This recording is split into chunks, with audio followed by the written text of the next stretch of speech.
Dictation start होगी 5 second बाद।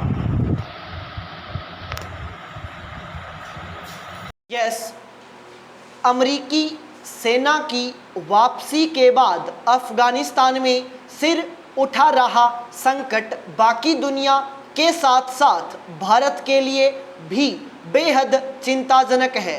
तालिबान इसी फिराक में था कि कब अमरीकी सेना हटे और उसे फिर इस उजड़े देश में अपना दबदबा कायम करने का मौका मिले। तालिबान का दावा है कि अफगानिस्तान के 85% इलाकों पर उसका कब्जा हो चुका है और वह लगातार आगे बढ़ रहा है। तालिबान की इस बढ़त से अफगानिस्तान में फिर गृह युद्ध का खतरा मंडरा रहा है।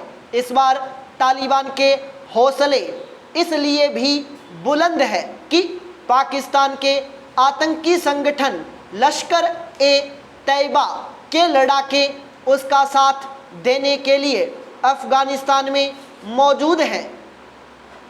खतरे को भांपते हुए भारत ने कंधार में अपने वाणिज्य दूतावास के कर्मचारियों को वापस बुलाने का फैसला किया है। तालिबान के बदले हुए तेवर अफगानिस्तान में भारत विरोधी देशों के बीच नए समीकरणों के संकेत भी दे रहे हैं। अफगानिस्तान की खनिज संपदा पर नजरें गड़ाएं चीन को तालिबान ने अपना दोस्त करार दिया है और कहा है कि देश के पुनर्निर्माण में वह चीन के निवेश पर बातचीत करना चाहता है। अफगानिस्तान के पुनर्निर्माण पर भारत अब तक भारी निवेश कर चुका है। तालिबान ही नहीं, पाकिस्तान को भी वहां भारतीय निवेश कितना खटक रहा है, यह पाकिस्तानी फौज के प्रवक्ता मेजर जनरल बाबर इफ्तिखार के बयान से साफ हो जाता है। उन्होंने कहा, अफगानिस्तान में भारत का निवेश डूबता नजर आ रहा है क्योंकि यह अच्छी नीयत से नहीं किया गया था। अफगानिस्तान को लेकर पाकिस्तान कितनी अच्छी नीयत रखता है, यह असलियत सारी दुनिया जानती है। तालिबान की दोस्ती की पेशकश पर चीन ने फिलहाल अपने पत्ते नहीं खोले हैं। उसने अफगानिस्तान में उपजे खतरों से निपटने के लिए पाकिस्तान से सहयोग का आग्रह किया है।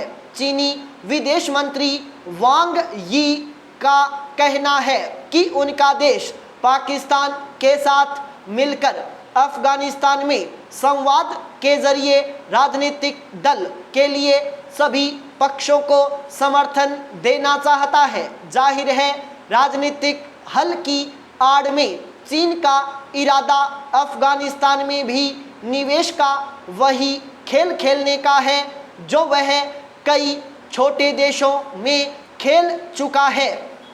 भारत को अफगानिस्तान के ताज़ा घटनाक्रम पर नज़र रखनी होगी क्योंकि वहां उभरने वाले समीकरण देश की सुरक्षा के लिए खतरे पैदा कर सकते हैं।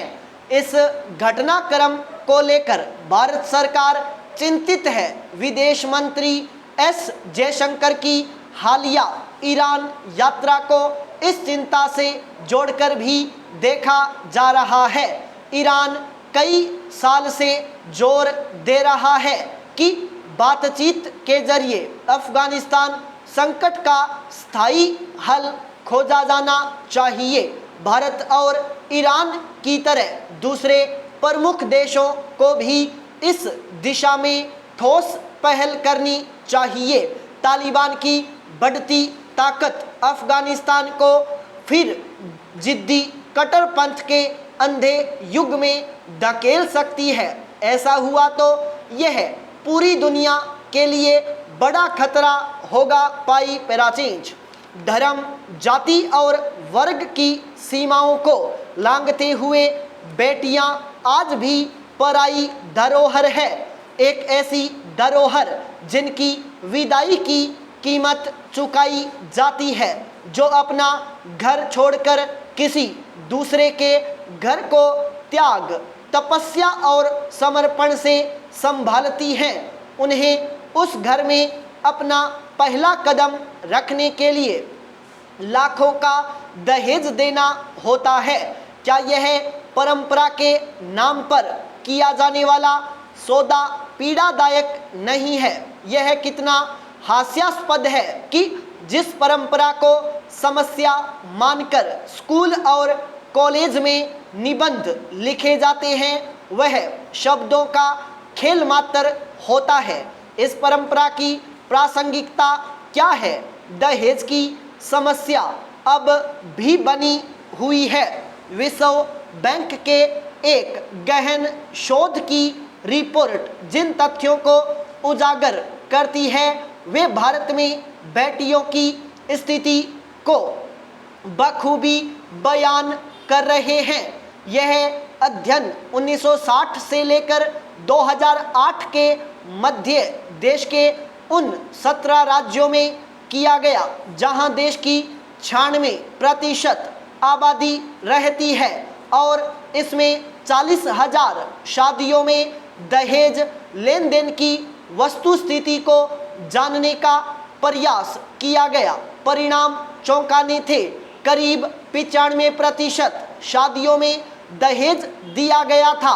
यह स्थिति तब है जब 1961 से इसे गैरकानूनी घोषित किया जा चुका है।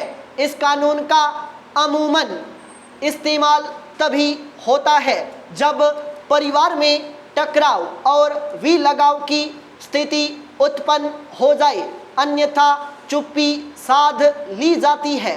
विश्व बैंक की रिपोर्ट ने जिस तथ्य का उल्लेख किया है, उसने उस अवधारणा को ध्वस्त कर दिया कि लड़कियों की उच्च शिक्षा और स्वावलंबन से दहेज प्रथा पर अंकुश लगाया जा सकता है। भारत में जिन 2 राज्यों में सबसे अधिक दहेज का लेन देन हो रहा है, वे हैं केरल और गुजरात। दोनों ही राज्यों में महिलाओं की स्थिति देश के अन्य राज्यों की तुलना में बहुत अच्छी है। शिक्षित बच्चियों के अभिभावक दहेज की मोटी रकम चुका रहे हैं। यह चिंताजनक स्थिति है। देश में लगभग हर 4 घंटे में दहेज के कारण एक महिला मारी जाती है। फिर भी हम दावा करते हैं कि दहेज की मोटी रकम बेटियों के लिए जीवन भर के सुखों की व्यवस्था है। क्या कभी यह विचार किया गया कि जिस सुख और सुरक्षा की कीमत अभिभावक अपने जीवन भर की कमाई देकर चुकाते हैं, वह स्वयं से सबसे बड़ा धोखा है। खरीद फरोख्त तो निर्जीव वस्तुओं की होती है, तो क्या बेटियां वस्तु हैं? अगर नहीं, तो उनके लिए दूल्हे क्यों खरीदे जाते हैं? अगर दहेज के दबाव के लिए लड़के वालों को कटघरे में खड़ा किया जाता है, तो लड़की वाले भी किसी भी स्थिति में स्वयं को निर्दोष नहीं मान सकते। अगर लड़कों की कीमत उनके परिवारों ने लगाई है, तो उसे देना या न देना बेटियों के अभिभावकों पर निर्भर करता है।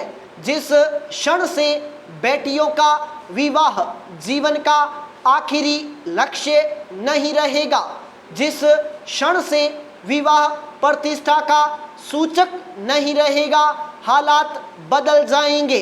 बच्चियों के जन्म के साथ ही उन्हें निरंतर यह एहसास नहीं कराया जाएगा कि जिस घर में उनका जन्म हुआ है, वहाँ वे कुछ सालों की मेहमान हैं।